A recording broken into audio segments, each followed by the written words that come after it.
کیا عذرا کی موت کی ذمہ دار شفق ہے؟ کیا زارون کبھی شفق کو معاف کر پائے گا؟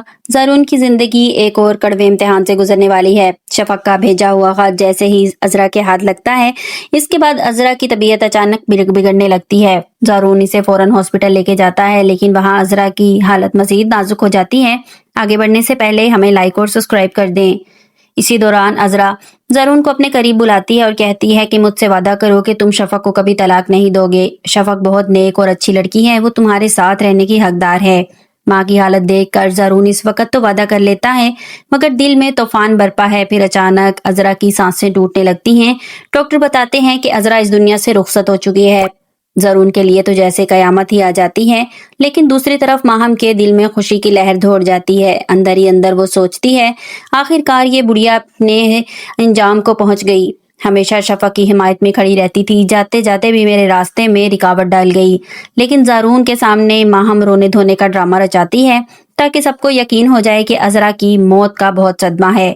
ادھر عذرا کی وفات کی خبر سن کر شفق بھی ہاسپٹل پہنچ جاتی ہے، مگر زارون کا غصہ عروج پر ہوتا ہے۔ وہ شفق پر چیخ کر کہتا ہے، میری نظروں سے دور ہو جاؤ، میری ماں کی موت کی اصل ذمہ دار تم ہی ہو۔ تمہارا خط پڑھنے کے بعد میری ماں کی حالت خراب ہوئی تھی۔ شفق زارون کے قدموں میں گر کر فریاد کرتی ہے، زارون مجھے معاف کر دو، میں بے قصور ہوں، میرا کوئی قصور نہیں ہے۔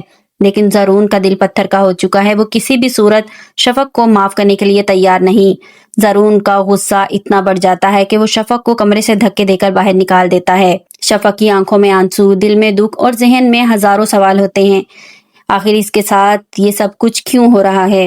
اسی وقت ماہم موقع کا بھرپور فائدہ اٹھاتی ہے۔ وہ زارون کے پاس آ کر مصنوعی آنسو بہاتی ہے اور کہتی ہے، زارون مجھے تمہارا دکھ سمجھ آ رہا ہے، میں جانتی ہوں تمہاری ماں تمہیں کتنی عزیز تھی، اب میں ہمیشہ تمہارے ساتھ رہوں گی اور تمہیں کبھی اکیلا نہیں چھوڑوں گی۔ زارون جو پہلے ہی ٹوٹ چکا تھا ماہم کی باتوں پر اعتبار کرنے لگتا ہے۔ ماہم دل ہی دل میں شکر ادا کرتی ہے کہ وہ اپنی منزل کے قریب آ گئی ہے۔